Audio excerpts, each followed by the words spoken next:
はい、こんにちは。今日はですね、グラデーションボブのベーシックカットをやっていきたいと思います。美容師にとってですね、ベーシックカットといえば、グラデーションボブって言われるぐらいね、どんな美容師さんでもおそらく1回は練習すると思いますし、ほとんど多くのですね、美容師さんがですね、つまずく課題と言っても過言ではないんじゃないでしょうかね。それぐらい大事なカットだと思っております。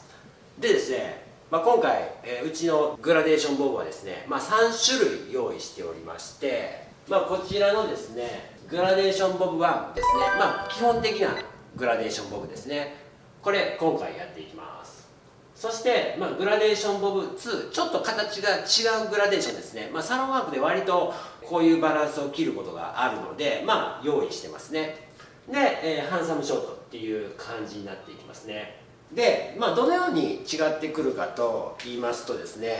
グラデーションボブ1っていうのは、基本的な、いわゆるグラボブといえばこれみたいな形なんですけれども、基本的にですね、バックの展開図で言えば、下の毛から上の毛までを、大体真横に引いた時に、ちょっとこれ角度違いますけど、45度ぐらいに切っていきましょうよというのが、グラデーションボブ1っていう形になりますね。グラ2とかは、ほとんど今世の中に出てないんですけれども、これは僕が考えた課題なんですけれども、最近で言えばね、割とミニボブとかに使われますね。ミニボブって言っても、もうここでバツンと切っただけやったら、ちょっとワンレングスみたいな形になって、少し四角いイメージがあるんですけども、そういうミニボブもあるんですけど、ちょっとこう丸みのあるというか、もうカジュアルなミニボブを切ろうとした時に、ワンレングスベースにちょっとこう丸みをつけていくんですね。でその丸みというのをどういうふうに作ればいいかっていうのを、ベーシックカットにしたのが、このグラ2ということなんですけれども、グラ2は、ここの後ろをちょっとこう丸く切っていくっていう感じですね。丸く切っていく。もともとこの頭皮はこういう形になってますかね。こういう形になってるから、まっすぐ切ったらね、やっぱりウエイトがしっかりこの後頭部に出て、ネープがギュッと締まってくるっていう感じになるんですね。グラ2はこういうふうに丸く切ることによってこの形を消すんですね。この形を消して、ちょっとこう均等に丸くするっていうかね、そんな感じになりますね。ハンサムショートはね、皆さんイメージ大体わかると思いますけれども、少しこういうふうなえぐるラインで、切るようなスタイルになると思いますね。刈り上げグラデーションとかね、ネープ刈り上げてその上にグラボが乗るみたいな、そんなスタイルもこの類になっていくと思いますね。そういうような中で、今回はグラ1、基本的なグラデーションボブをやっていくというふうなことなんですけれども、グラデーションをねカットするにあたって、ちょっと押さえておきたいことがありますね。これ結構ねはっきり分かってない方が多いんですけれども、パネルの違いですね。パネルの違い。グラデーションボブのベーシックカットといっても、結構いろいろ見てると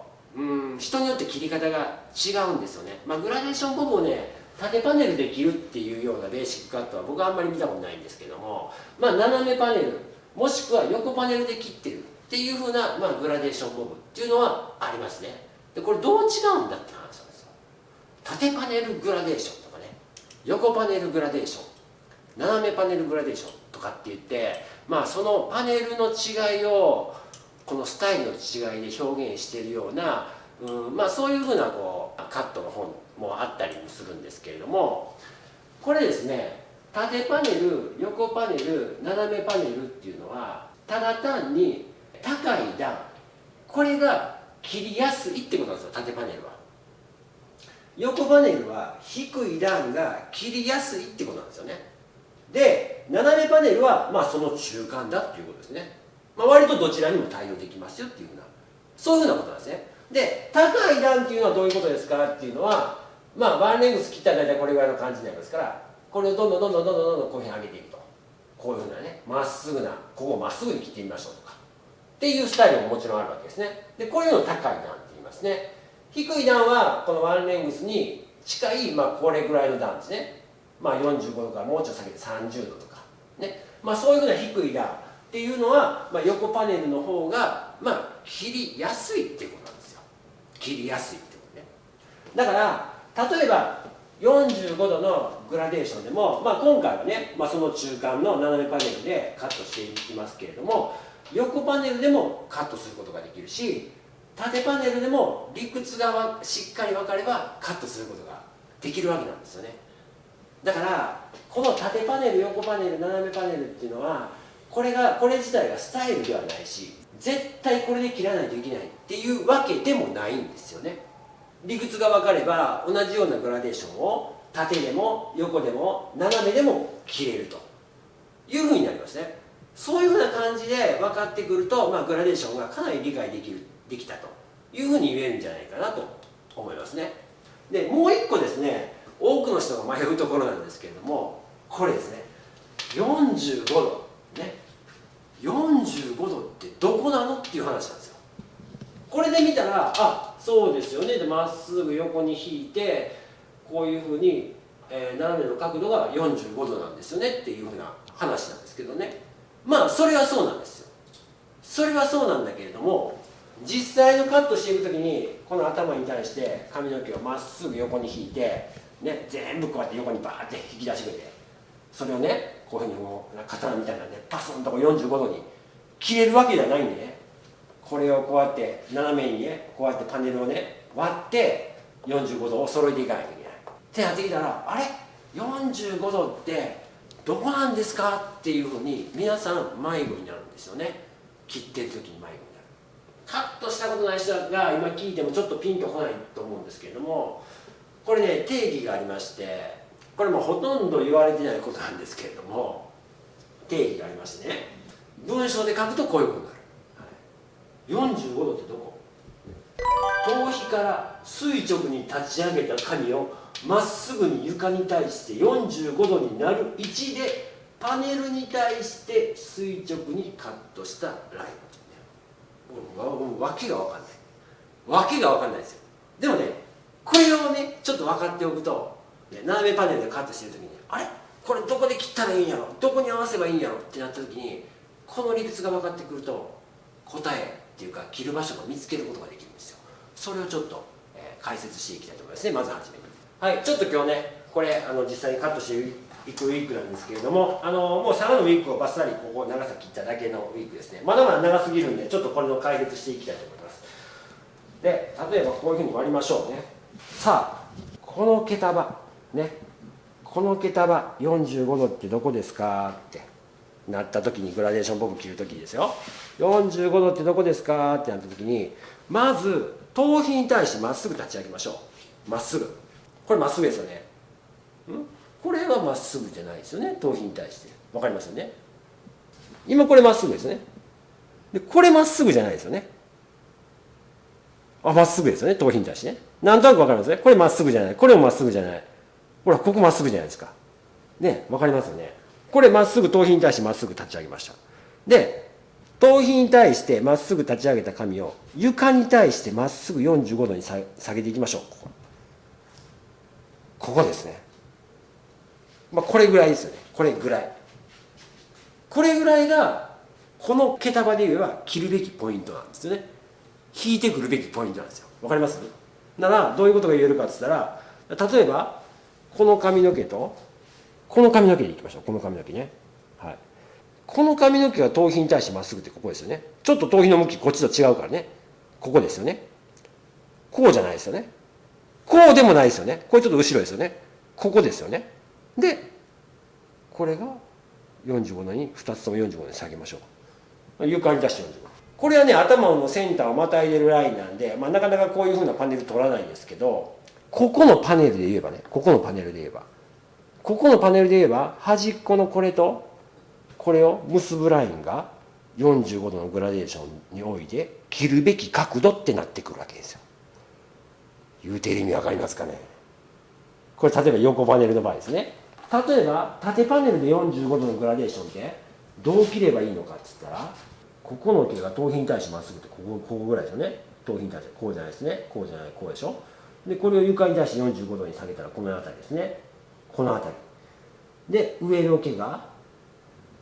頭皮に対してまっすぐで床に対して45度でこの辺りですね。横から取ってもらって、これとこれをほら結ぶライン、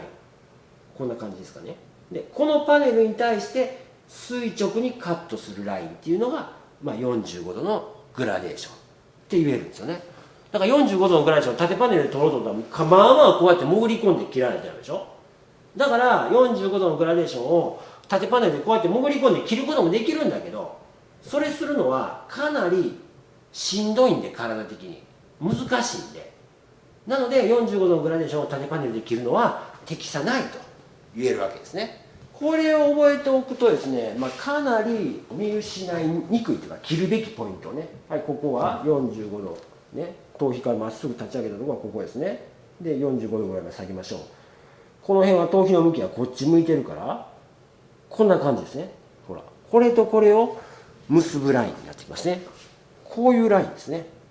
ここはだから頭が丸みありますから、実際にカットしたら出てきますけど、ちょっとこう切ってからこう切るみたいなね。こうで上半分切って、こうで下半分切るみたいな感じにすると、これがちょうどまっすぐなところで切られて、上半分は。で、これがちょうどまっすぐな、こっちの下の毛がちょうどまっすぐなところで、下半分は切られてっていう感じで、この丸い面に対して、綺麗なね、スクエアな45度のグラデーションが入るっていう風な形になるわけですね。これをこっちに引っ張ってしまったら、これちょっと後ろに引かれてるでしょ。だからこっち側が長くなっちゃうんですね、こっち側が。逆にこういうふうにこっちに合わせてこうやって引っ張ったら、ほらこれがちょっと前に引かれてるでしょ。だからこっち側がちょっと長くなっちゃうってなるんで、こう切ってこう切ってっていうふうな感じで、ちょっとこう回しながら切らないといけないみたいな感じになってくるわけなんですね。ちょっとこれだけの説明じゃピンとこないかもしれませんけれども、実際にですね、グラデーションボブを動画を見ながらね、切り進めていく上で、この45度ってどこなのっていう定義を覚えておけば、ちょっと自分がね、迷子になった時、どこ切るか分かんないって迷子になった時に、多分手助けとなる指標になると思いますので、ぜひこれはね、覚えておいてもらいたいなと思いますね。はい、ということでね、じゃあ実際に、グラデーションボブ1、基本的なグラデーションボブをカットしていきたいと思います。はい、まずですね、イヤートゥイヤーで分けていくんだけれども、イヤートゥイヤーはですね、この耳後ろのポイントからちょっとだけ後ろに倒しましょう。ワンレングスの時と同様な感じですかね。ちょっとこういうふうに後ろに倒して取ることで、この横と後ろのつながりがすごくつなぎやすくなってきますので、後ろに倒して取りたいと思いますね。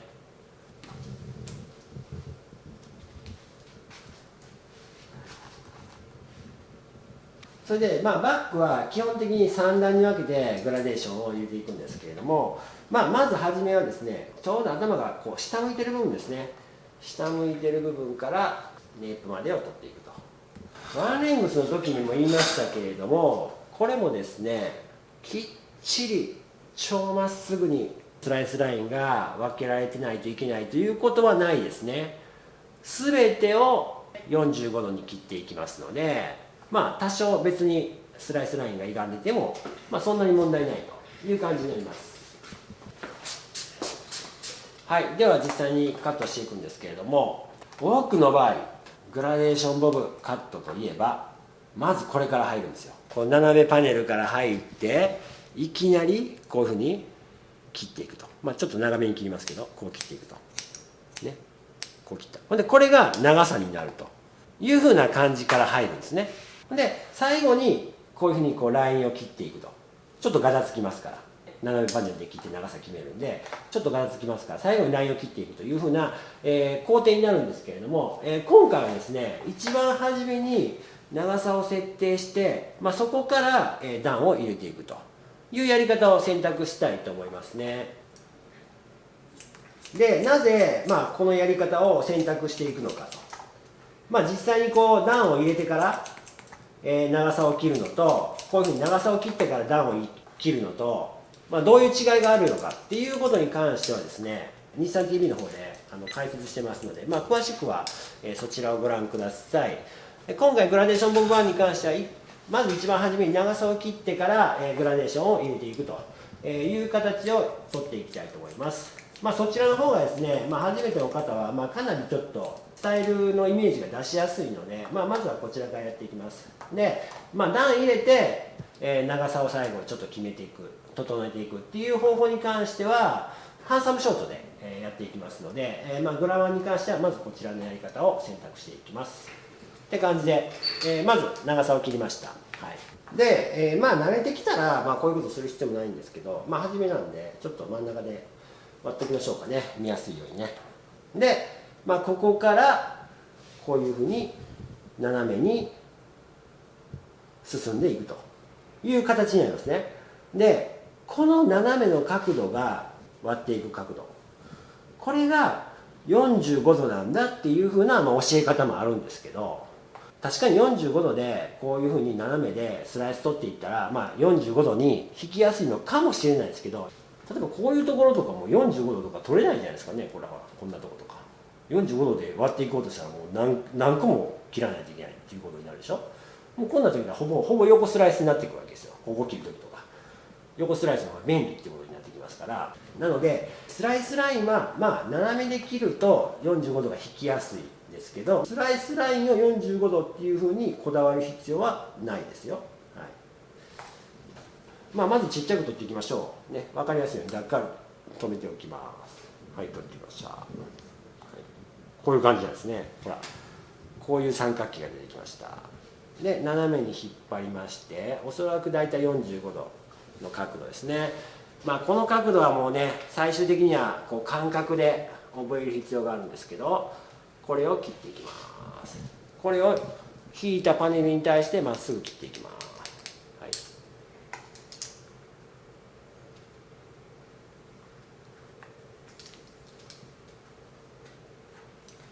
はい、だいたい45度ぐらいにシェイプをして、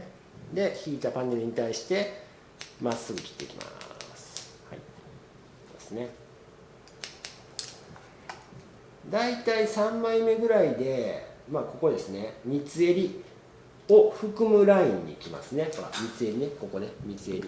ここ三つ襟のちょっと1センチ上ぐらいまで来ますね。で、これね、先ほど言ってなかったんですけど、こういうふうに取って一番下まではつなげないですね。一番下、本当は一番下までつなげようとしたらここなんですけど、一番下まではつなげないですね。一番下までつなげちゃうと結構生え癖とか、人間の場合、ウィッグの場合だったらね、生え癖とか全くないんでいいんですけど、人間の場合だったら生え癖とか、髪の癖ですね、そういうのに左右されるんで、一番下はちょっと分厚くワンレングスで置いとくのがいいと思います。だから一番下はちょっと切らずにこのぐらいまで切るという感じなんですね。だからカットラインがちょっとこうなってこうなっていくと。わかります？ 45 度で切れたラインと下でバツンと切ったワンレングスのラインですね。こんな感じになっています。これ3枚目までこの感じでやっていきます。なら今度は4枚目ですね。4枚目はですね、ここからちょっと難しいんですが、三つ襟を越えたラインですね。4枚目で前のガイドをちょっともらって、でこれもこいつが床に対して45度ってどこかなとか、こいつが床に対して45度ってどこかなって、これがここぐらいでこれがここぐらいだなと、じゃあちょっとこう回しながら切らなあかんなという感じに判断していくわけですね。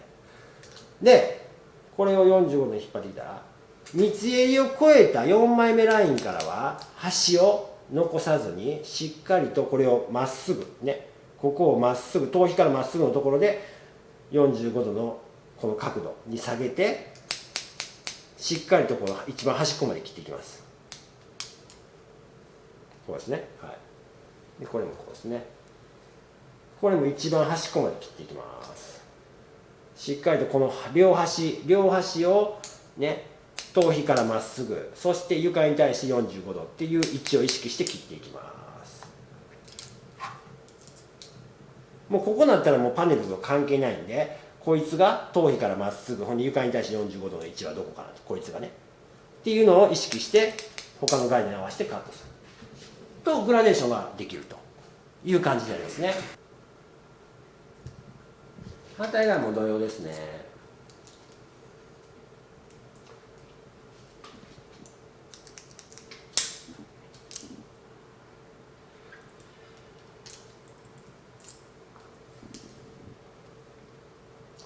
こうですね、45度ぐらいの感じで引いてきて、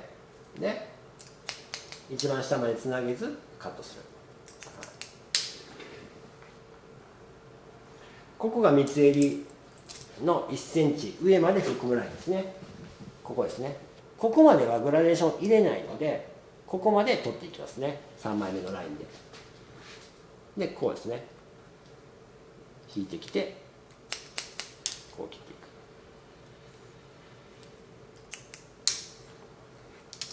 いく。で、ここからは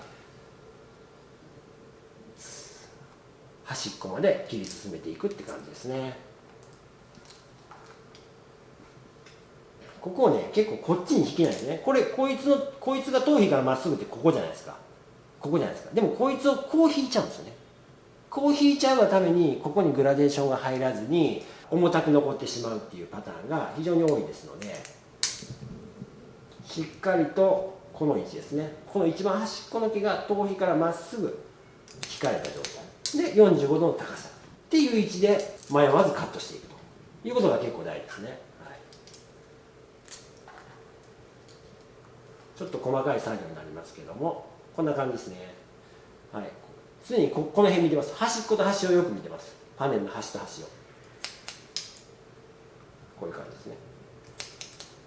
パネルの端と端を見て、常に45度ってどこかなって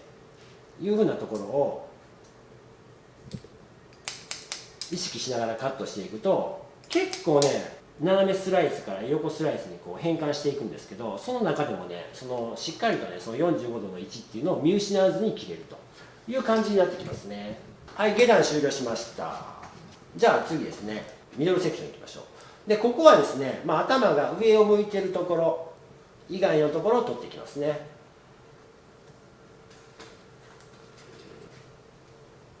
なんとなく3等分するんじゃなくて、頭の角度が大きく変わるポイントっていうのがあるんで、そこを、おおよそ3等分していくと、非常にこう切りやすくなりますね。はい、ここもですね、ちょっと半分に割ってちょっと伸びときましょう。分かりやすいようにね。今度は、このゾーンですね。このゾーンをこういうふうに割っていきますから、基本的には斜めね。だからこういうところに来たらいきなりね、こう割っちゃうんですよね。これが見えないっていうか、ここまで取ってるから上の毛まで取りたいっていう感じで、こう割ったりとかね、こういうふうに割ってここの幅がめっちゃでかくなって狂いが生じたりとか、だからちょっと細かく割っていったらいいですよ。こうやって、だからこんな感じですね。これに対して斜めに対してこういう感じですね。ちょっと初めめっちゃ細かいんですけど、ね、頭皮に対してまっすぐ、床に対して45度の位置がどこかっていうのを確認してカットする。こういう感じですね。はい、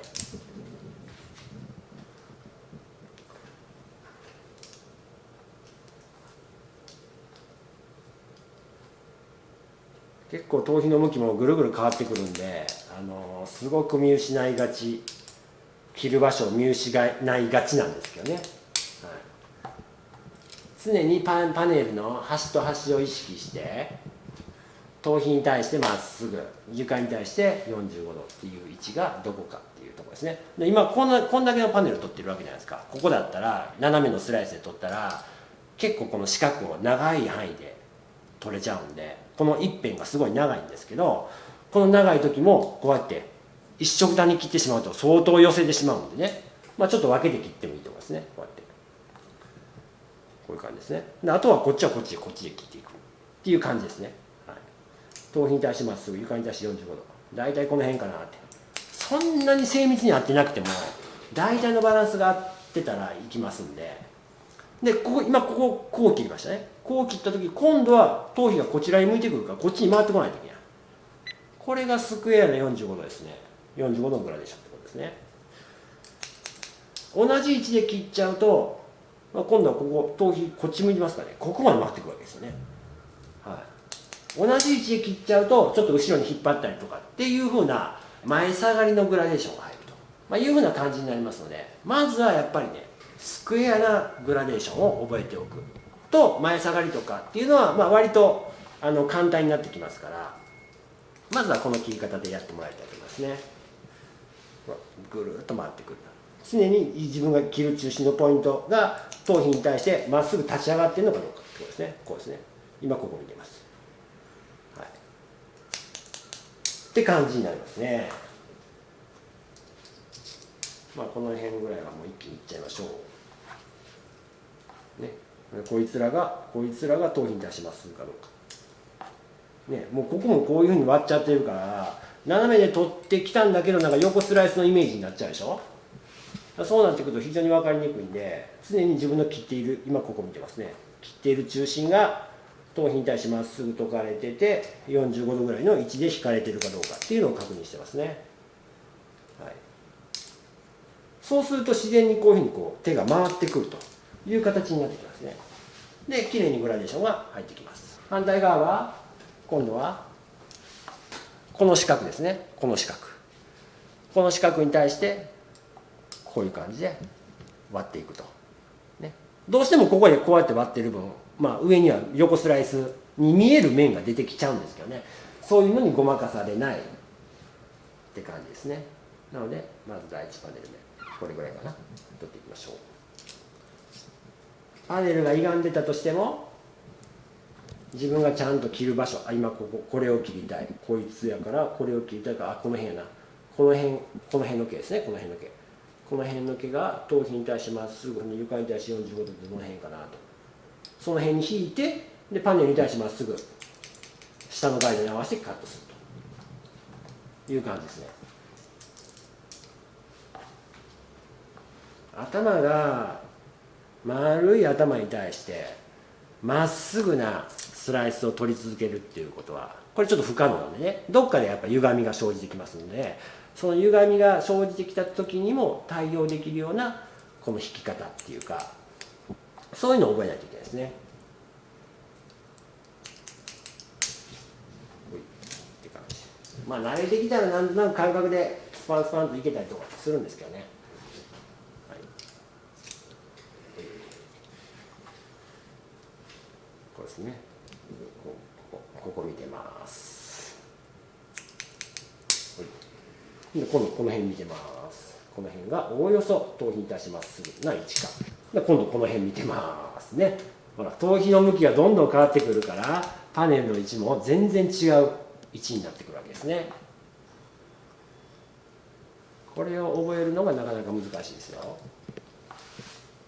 だから切るとここじゃなくてこっちを見ることが大事ですね。こっちじゃなくてこっちを見る。こっちをしっかり見てて正しい位置に切られたら必ず前のガイドが切る場所を教えてくれますので、その位置で自信を持ってカットするってことですね。頭皮に対してまっすぐ、床に対して45度、この辺りだなって感じですね。はい、ここだったらちょっと下がってきますよね。はい、こんな感じです。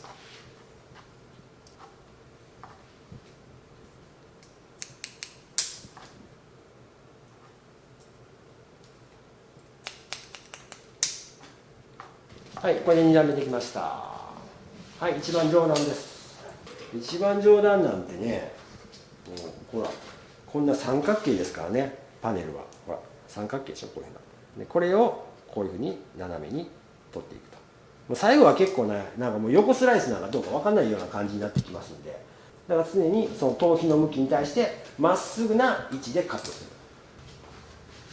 頭皮に対してこいつらがまっすぐに解かれている。で45度の高さの位置ですね。これぐらいかなって感じです。でそこで切る。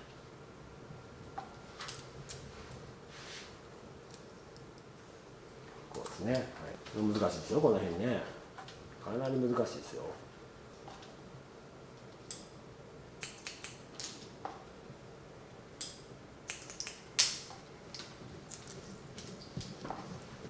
かなり難しいんですけど、このシェイプの感覚ですねを覚えると、やってること自体は非常に単純なんで、ずっと同じ感じで切るだけなんで、なので感覚さえ覚えれば大体きれいに切れてきますね。レイヤーとかの方が割と複雑、説明することはたくさんありますね。今どの毛束を取ったのか。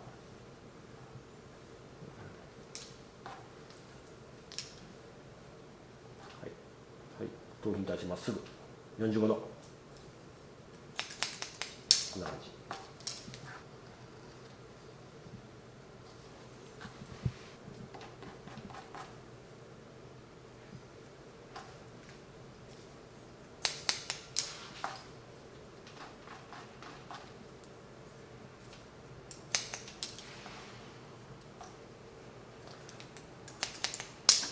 頭の上てっぺんとかはねもうすごく丸くなってるゾーンなんでね、これねめちゃくちゃ丸くなってるゾーンでしょ。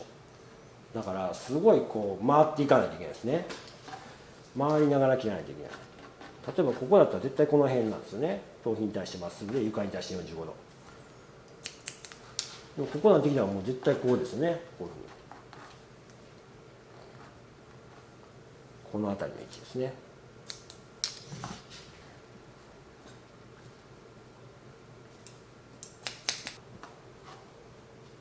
はい、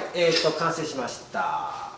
まあこれで完成なんですけど、こう進んでいったんですね。ハの字でこう進んでいったので、まあチェックカットとして、まあ逆ハの字ですね。こう進んできたので逆にこうちょっと割ってみる。逆ハの字で割っていって、ちょっとギザッとしているところは整えとってもいいと思いますよ。こうやってチェックカットで。まあ、綺麗に切れたら大体揃ってるんですけど、ちょっとこう出てるところとかがあったりするんで、本当にこのラインを整える程度ですね。これで長さ切ったらダメですよ。ほらもう大体揃ってるんですけどね。ほらね、綺麗に切ってたら大体揃うんですが、ほらこんな感じでね大体揃うんですが、ちょっとこうボコついてるところがあるかもしれない。まあこういうふうにですね取ってですね、ちょっとこう出てるところがあったりする時があるんで、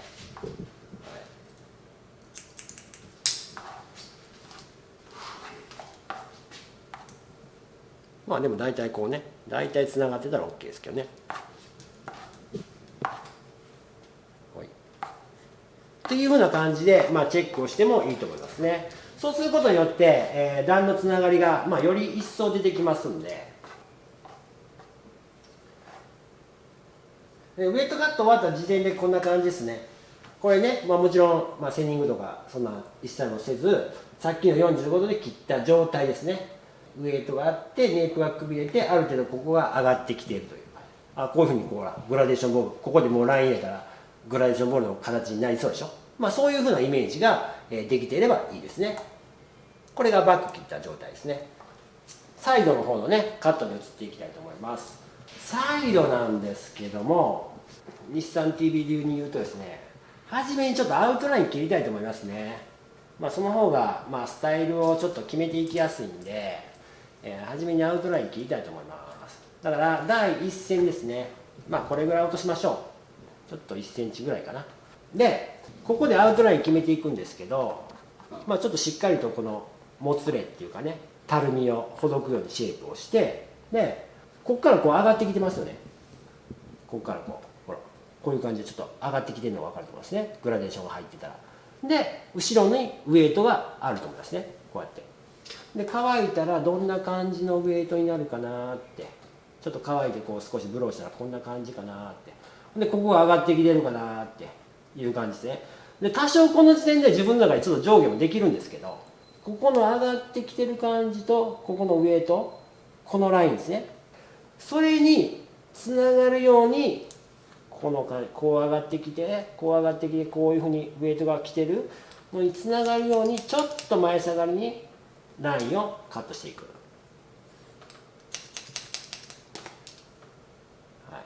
こんな感じでいいと思いますね。ほらこれで大体もうグラデーション部分輪郭が見えてきますよね。これがほぼ自分がカットするグラデーション部分の輪郭になりますので、ちょっと丁寧にカットしましょう。ちょっともみあげだけちょっとインサイドグラデーション入れておいて、少しラインを締めてもいいと思います、はい、こんな感じですね。ほらじゃあこういうふうに上がってきたラインからサイドのラインにつながって、でここのバックのウエイトから少しこう前下がりに落ちてくると、そういった感じになりますね。でこれができましたら、サイドのアンダーセクションですね。まあおおよそ横向いてるラインですね。おおよそ横向いてるラインを取りましょう。こういう感じですね。でイヤートゥイヤーを少し後ろ倒しに取ってますので、もう一回ちょっとね同じぐらいの、まあここで言ったら後ろのミドルセクションですね、同じぐらいの高さのバックの髪の毛からつなぎ直してくるって感じですね。そうすることによって横と後ろのつながりが非常に分かりやすくなります。でですね、横からはですね、まあ、ちょっと一回切っていきますけど、横からはグラデーションをちょっと消すイメージですね。消すイメージでやっていきます。まあ少し斜めに取りまして、あんまり斜めに取りすぎない方がいいですね。少し斜めに取りまして、こうですね、はい、こんな感じでバックの毛ももらいまして、ほらじゃあなんとなくガイドが出てきてるでしょ。ガイドが出てきてる。でガイドに向かって一番下の毛ですね、一番初めに切ったアウトラインを切らないように、まあ、これもワンレングスと同じようにハサミ1本、ハサミ1枚分、ハサミ1枚分外側でカットすると。で一番下のラインは絶対削らないようにカットしましょう。こういう感じですね。斜めに取りまして、でこれももみあげを含むゾーンに行きましたね。ちょっと後ろのパネルをもらってこういうふうに引いていきます。でですね、ちょっとこうね、ここの先っぽ、こっちでたらこの指の根元の先っぽがちょっとこうリップですね、唇を目指すようなラインでラインを消していきましょう。こんな感じですね。こんな感じ。そうするとですね、一番前のラインにこう締まってくるようなグラデーションになってきます。手の向きはこうですね。ここで切ってましたね。ここで切っていったものをちょっとこっちにこう正面に向けてくるっていうか、回り込みながら正面に向けてくるような感じで切っていくと、ここにギューッと締まってくるようなラインが出てきます。まあそうですね、全体的にこう同じように45度にこうグラデーションを入れていくっていうスタイルもあるんですけどね、まあそういうのは別のスタイルになりますので、今回の場合はグラデーションからまっすぐのラインの、グラデーションボブになってきますんで、こういうカットになりますね。ここもこんな感じでこういうふうに引っ張ってきた見えてますよね。で一番下の毛を切らないように、まあ一番下の毛さえ切らなかったら、まあ一応ラインはキープされますんで、はい、こんな感じです。でぐーっと前に持ってくる感じですね。この手の指の先が、指の根元がこのちょうどリップラインを目指すような感じで締めていきます。はい、キューッとこうね、顔周りにこう締まってくるグラデーションっていうのが、まあ、ウエットでも感じると思いますね。こんな感じです。まあ、最後の毛はこんな感じですね。はい、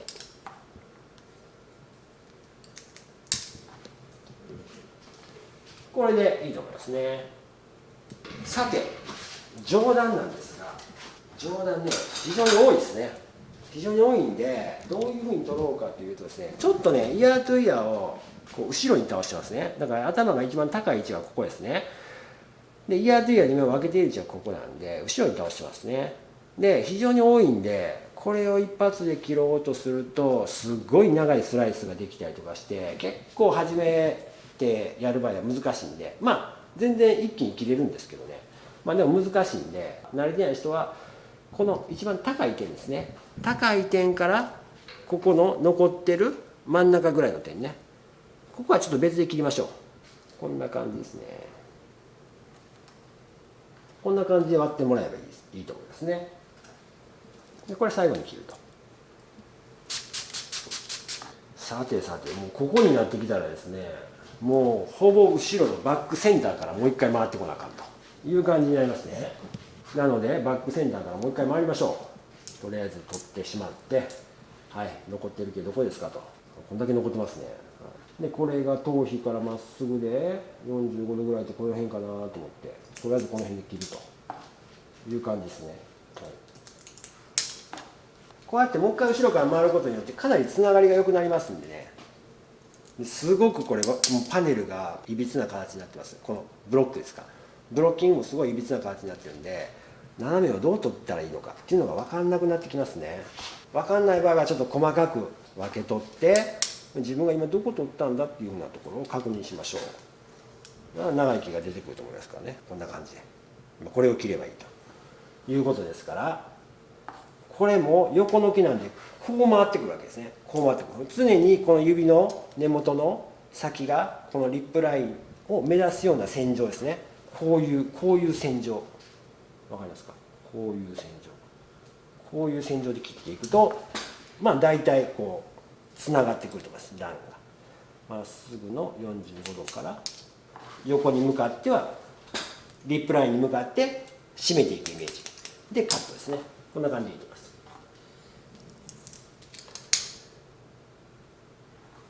はい、この辺めっちゃ難しいですね。はい、めっちゃ回らないといけないから、同じとこで切れないからめっちゃ難しいです。これなんてこの辺ですからね。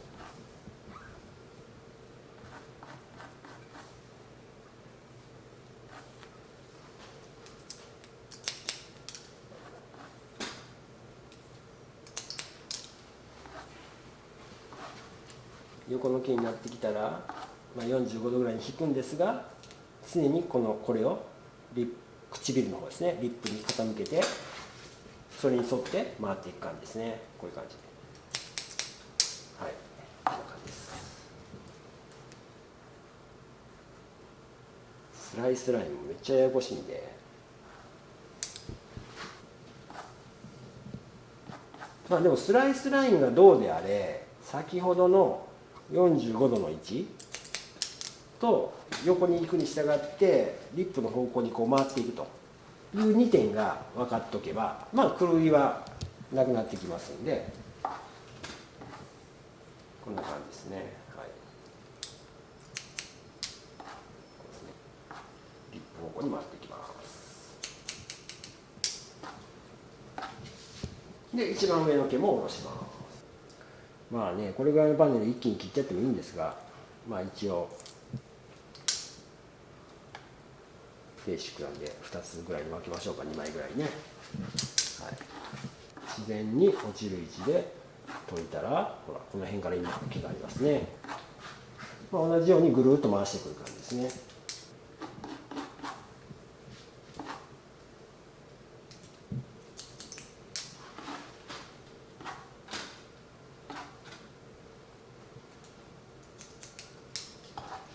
顔周りは一回このワンレングスでやった時のように生え際に沿ってシェイプしてカットしましょう。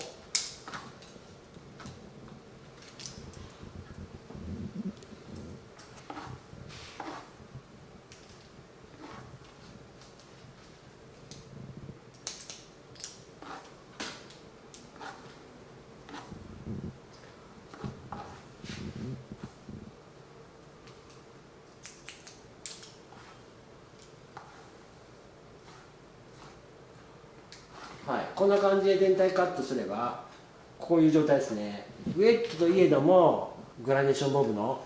ネープが締まった感じですね。で前から見てもちょっとやっぱこういうふうにグラデーションが入ってますから、こう丸みがあってこう前に締まってくる感じですね。こういう感じが分かると思いますね。ウェットでこういうふうなフォルムがシェイプした時に出ればそこそこ綺麗に切れていると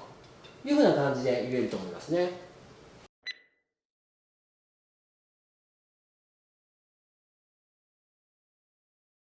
はい、反対側も全く同様です。全く同じことをね、左右でやるんで、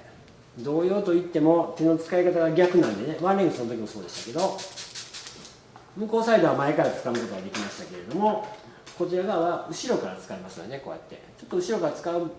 方が初めは難しいかなとは思いますね。これもですね、バックのウェイトとここから上がってくるグラデーションによってここからこの上がってくるラインですね。このラインを感じながら少し前下がりにラインをカットしていく。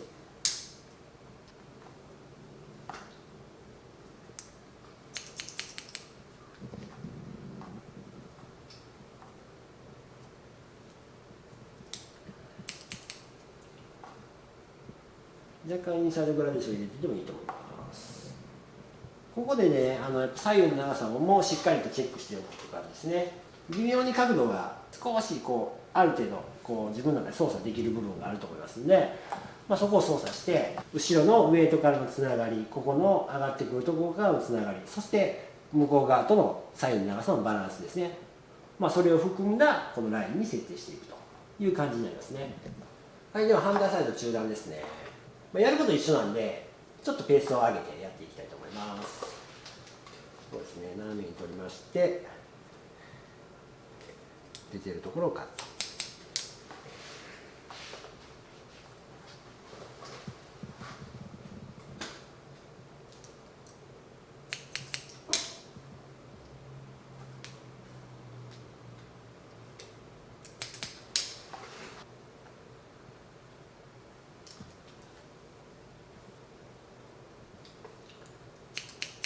上の毛がね邪魔な場合はこういうふうにダッカールで留めてもいいですけど、そのままいける場合はそのままいってもらってもいいと思いますね。今度はこちら側はあれですね、この指先ですね、指先がこうリップラインに向くようなイメージで回してくる感じですね。こうですね。これ指先がこのリップラインに向くようなイメージで回してくる。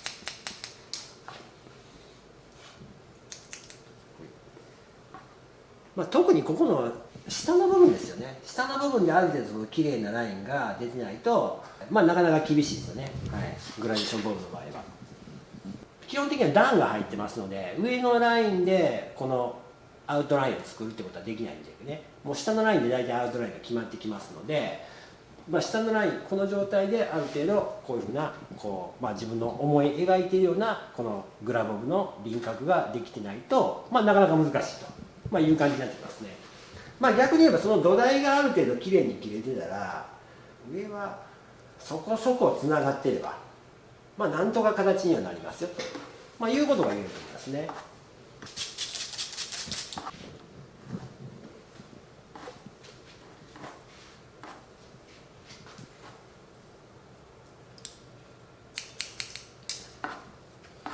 あんまりダッカール使わないバージョンでいきましょうか、こちらはね。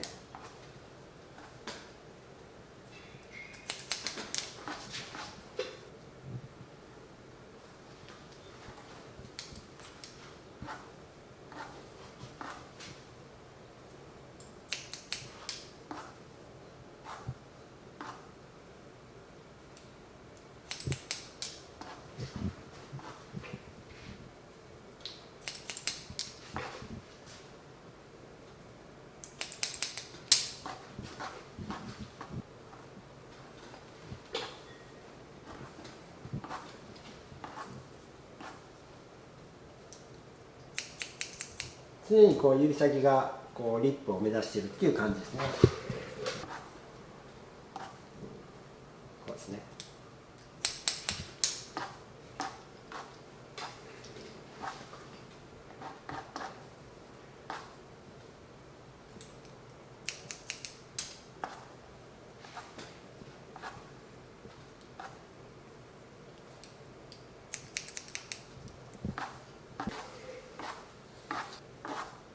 ブロック外したらこうやって自然に落ちる位置で解いて、でちょっと分けて取っていく感じ。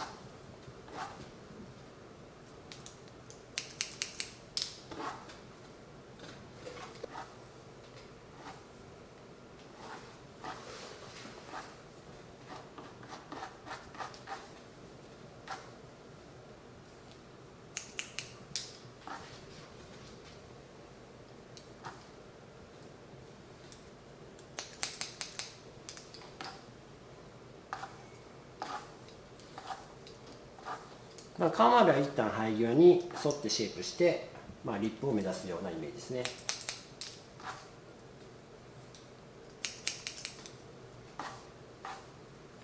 はい、これで大体切れたわけなんですけれども、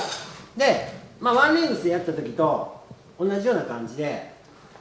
一旦ねちょっと前に引きましょう。前髪は一旦前に引くと結構ほらこういう感じでね、とんがっているところが出てくると思いますので、これは切っておきましょうって感じですね。とんがっているところはある程度切っておく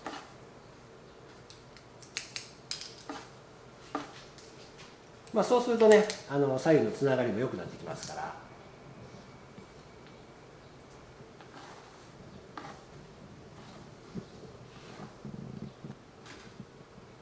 はい、ウェットの仕上がりが、大体こんな感じに、なってますね。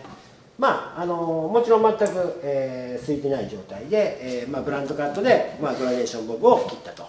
いうだけの状態になってますね。ちょっとね、グラデーションボブの場合は若干センディング入れた方がやっぱフォルム的に綺麗っていう部分もありますので、この後ちょっとセンディングを入れて、仕上げのカットをやっていきたいと思うんですけども、一旦乾かしてこのカットをした状態の、形がどんな形になっているかをちょっと見てみたいと思います。はい、ちょっとですね乾かしてブローしてみました。ウェットのカットの状態からですね、その後人たちも入れてない状態ですね。で乾かしてブローした状態でこんな感じなんですね。これまだスタイリング剤とか何もつけてない状態ですね。自然に乾かしてブラシを使ってブローしましたけど、その状態なんですよね。こんな感じなんですよね。これパッと見た感じですね、こうピシッとしたグラデーション部分にはこれなってないわけですね、今現時点では。で、ここからですね、少し毛量を調整して、で最後の仕上げのカット、そしてスタイリングというような工程を経て、いわゆる教科書に出てくるようなピシッとしたグラデーション部分に近づいていくっていうふうなことになると、僕個人的には思ってるんですね。あんまりねそういうとこね見せないで、ウェットのカットだけで仕上がりピシッとしたラインを見せるというような、そういうふうなベーシックカットの割と教育が多いんですけれども、結構ですねその海外とかのね、YouTube とかで、バリバリサスーンの人みたいな人が、カットしてても、例えばグラデーションボールとかカットしてたら結構ねやっぱねドライ終わった状態を見てたら結構ブワーってなってるんですね。そこからチョップで毛量を調節してっていう風な感じで、ピシッとしたボブを作っていくっていうパターンが結構あるんですよね。で、いくらまっすぐなラインを切ったとしてもですよ、いくらここにまっすぐなラインを切ったとしても、ここの毛が100あったとして、ここの毛が50で、ここの毛が100あったとしたらね、毛量が合ってなかったら、それはラインもそれは綺麗なラインにならないんですよね。ピシッとしたラインっていうのはある程度の毛量が調整された上で同じ線上に切られてるんで、ピシッとしたラインがあるんで、こっちが100で50で100っていう風な毛量がバラバラになってたら、それはねラインもね綺麗くならないんですよ。で、なんとなく皆さんもイメージつくと思うんで、ここからね少し量を調整することでラインが切れにくくなるというような感じをちょっと入れてもらいたいと思いますので、ちょっとすいていきたいと思いますね。でね、そうですね、どこをすいていくかと言いますとですね、ボブなんで、あんまり上のゾーンは、つかない方がいいんで、この2ブロックラインからの下の、アンダーセクションですね、アンダーセクションで、量感を調整していきたいと思いますね。例えばですね、バックのこのアンダーセクションのゾーンで言ったら、基本的にウエイトがこの辺りですね、ウエイトがこの辺りに持ってきてますんで、結構ねこの辺りに毛先が固まってるってことなんですね。ここから下はグラデーションで、ネープのゾーンにグラデーションが入ってるんで、ネープのゾーンっていうのはちょっと締まってくるんですけどね。でミドルセクションからオーバーセクションにかけてこの辺りに毛先を持ってきてますんで、この辺りがね渋滞してるって感じなんですね。そうですね、縦パネルにとっていいと思うんですけど、ちょっと毛先をちょっともう軽くちょっと渋滞を取ってあげる、渋滞を取ってあげる、こんな感じで、渋滞を取ってあげる、取ったような感じで、切ったような感じで引き出して、渋滞を少し取ってあげる感じですね。それぐらいですかね。あとはこのネープのゾーンが、ここがもしボコボコしてるってなったら少しセニング入れても解消できるんですけど、もしここがボコボコしてるのはね、もうちょっとウェットカットの段階でミスっていうかね、ちょっとエラーがあるんで、そのあたりはチェックしてもらいたいなと思いますね。ウィッグの特性上ね、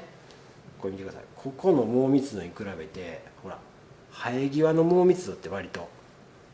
高いですよね。わかります？生え際の毛密度って高いですよね。なのでこのライン、この三つ襟があるこのラインの毛量ってちょっとやっぱ多くなるんですよね、ウィッグの特性上。だからちょっとここの角が分厚く見えたりとかするんで、この角だけちょっと他のところの量と合わせさせてあげる。こんな感じでね、これで合いましたね。ぐらいの感じですよ。トップはほぼつかない感じですね。でちょっとねカットがまだまだ綺麗に切れてなくて、ちょっとトップをばらしたいなと思う場合は、ここだけちょっとね毛先だけ一太刀ぐらい入れとってもいいかもしれないですけどね。こんな感じで、大事なのはちょっとこのサイドのセクションですよね。サイドのセクションね、サイドのセクションを少しアンダーセクションを取っていきます。こんな感じですね。そうするとですね、これねカメラさんね、ほらちょっと上から撮ってもらって、分かりますかね。ほらこれね、ここ耳の上なんですよね。ほらここ耳の上が明らかに毛量が少ない。分かりますか。上から取ったらこれ全く空いてない状態だからこうなるんですよ。皿のウィッグからカットして全く空いてない状態だからこうなるんですけど、耳の上ってほらこのポンポンと押さえたらね、ほら絶対的に圧倒的にほらへこんでるでしょ。少ないですよ。耳後ろが多くてもみあげの部分も多いですね。まあそれは当たり前なんですよね。ここの毛束ってこんだけの範囲でしょ。で耳の上ってこんだけの範囲しかない。で耳の後ろってほらこんだけの範囲になる。ほら髪の毛の範囲が全然変わってきますよね。でもこの範囲で落ちて毛束を作ってる、この範囲で落ちて毛束を使ってる、この範囲で落ちて毛束を作ってる。それでこの横のラインを形成してますから、だから毛束の量がこれ全然違うんですよ。だからこの毛束の量をほどほど均等にしてあげると、ここのラインの出方も全然変わってくるっていうことなんですよね。だからここから上はそんなに変わんないんでね、ほらここ全然ここへっこんでますよね。だからここのへっこんでる毛量に合わすような感じで、まあちょっと前の部分を減らしますね。前の部分も、まあできるだけ中間ぐらいに処理する方がいいですよ。あんまりこうアウトラインの付近とかいかない方がいいですよ、ね、ちょっと減らします。まあインナーレイヤーとかいろいろありますが、まああんまり考えずにやりましょう、今の時期はね。はい、ほらこれで大体整いましたよね。両管がちょっとボコボコってなってたのが、あ、なんかこうアンダーセクションがこうつながりましたよね。でこういうふうに土台がそこそここう整ってくると、上から髪の毛を下ろしてきてもやっぱりねラインの締まり方っていうのがね全然変わってくる。わかりますかね。この感じちょっとまだ毛が残ってますが、はい、この感じわかりますかね。キュッとこうね締まってくる感じが、ラインがねこう肌に吸い付いてくる感じが出てくると思うんですよね。ほら前から見比べてみましょうか。ちょこっとついたぐらいです。全然シルエットがフォルムが変わってきますよね。でラインもこっちやったらほら多いところとかなんか少ないところとか多いところとかあるんですけど、なんかこっちは割とこうなんていうかな、この整えられた面っていうか立体がこういうふうに肌についてきているという感じが感じられるんじゃないかなと思いますので、まあその部分をねちょっとすいていってもいいと思いますね。じゃあちょっと反対側もやっていきますね。少しここはウェイト位置は毛が渋滞してるんでちょっとだけ渋滞取りましょうということですね。そうするとフォルムが全然良くなってきますよということですね。アンダーセクションは耳の上の毛が絶対的に少ないんで、前と耳の上はもちろんつかず、後ろを量をちょっとすいていってあげるね。見ながらすいていって、で上から見た時のここのバランスですね。このバランスを整えていってあげる。そうすると上から下ろした時の髪の毛のこのなんていうかな、肌への馴染み方っていうかね、こういうのがむちゃくちゃ変わってきますね。はい、でまあどうしてもちょっと多そうやなと思うところはちょっとこういうふうにばらしたりとかね、あんまりラインを崩さない程度にねしてもいいですよ。はい、まあ、髪の毛が生えてる量とかね、まあ、人によっても様々ですし、まあ、ウィッグもまあ全然この生え際だけが多かったりとかねするんで、なんとなく立体としてこう均一にこうね肌に馴染むような感じっていうのがあると思うんで、もちろんこう過ぎすぎてこう軽さが透け感が出るとか、まあ、そんなとこまでいくとちょっとグラデーションボブとは違うんですけれども、あまりにも重すぎるところですねはちょっとこうばらしてもいいかなっていう感じですね。はい、である程度量感が、決まってきたら、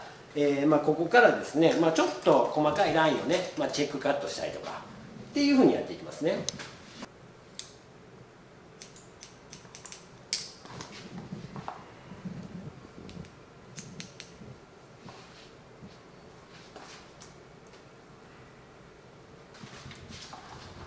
はい、大体これで、まあ、整ってきたと思いますんで、まあ、これでですねちょっとこうスタイリングして、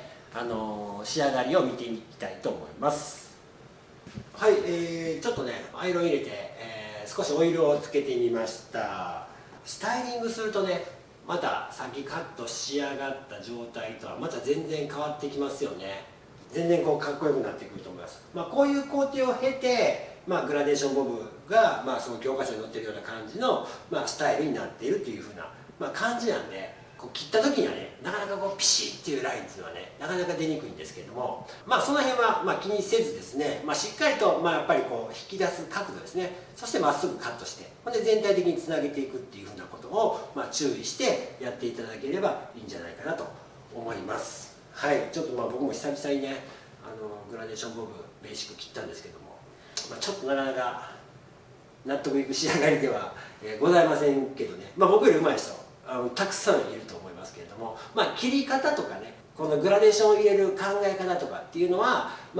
これによっていろいろと覚えることがあると思いますので、しっかりとですね、勉強して練習していっていただければなと思っております。